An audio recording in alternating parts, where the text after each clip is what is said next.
السلام علیکم ناظرین، میں ہوں آپ کا میزبان عبدالرحمان۔ آپ دیکھ رہے ہیں چلتا ٹی وی۔ ناظرین، چلتا ٹی وی اپنے پاکستان میں رہنے والے پنجاب کے شہریوں کے لیے کرونا وائرس کے حوالے سے ایک خوشخبری دینے جا رہا ہے۔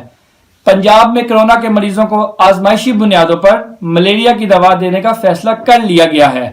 صوبائی وزیر صحت ڈاکٹر یاسمین راشد نے اس حوالے سے بتایا کہ اگر کوئی فزیشین دوا دے رہا ہے تو وہ کچھ نہیں کہہ سکتی، تاہم حکومت پنجاب نے فیصلہ کیا ہے کہ کرونا کے مریضوں کو آزمائشی بنیادوں پر ملیریا کی دوا دینے شروع کی جائے، کیونکہ دوا کے استعمال کے بعد ہی نتائج اخذ کیے جا سکیں گے۔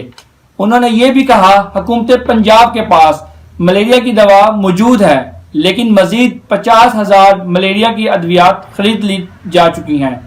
واضح رہے کہ گزشتہ روز میو ہسپتال لاہور کے chief executive doctor Asad Aslam نے کہا تھا کہ یہاں سے 8 مریض صحت یاب ہو چکے ہیں جنہیں فزیشین نے ملیریا کی دوا دی تھی۔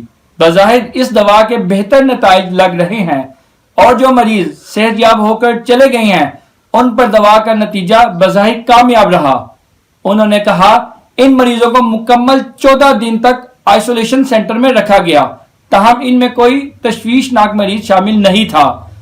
دوسری جانب میڈیسن مارکیٹ ذرائع کے مطابق لاہور کی مارکیٹوں سے ملیریا کی دوا غائب ہو چکی ہے۔ اس کے ساتھ ساتھ واضح رہے کہ امریکی ڈرگ اینڈ فوڈ ایڈمنسٹریشن نے بھی کرونا کے مریضوں کے لیے مشروط طور پر ملیریا کی دوا استعمال کرنے کی منظوری دے دی ہے۔ ناظرین، آپ کو ہماری آج کی ویڈیو کیسی لگی؟ اپنی رائے سے ضرور آگاہ کیجیے گا۔ اللہ نگہبان۔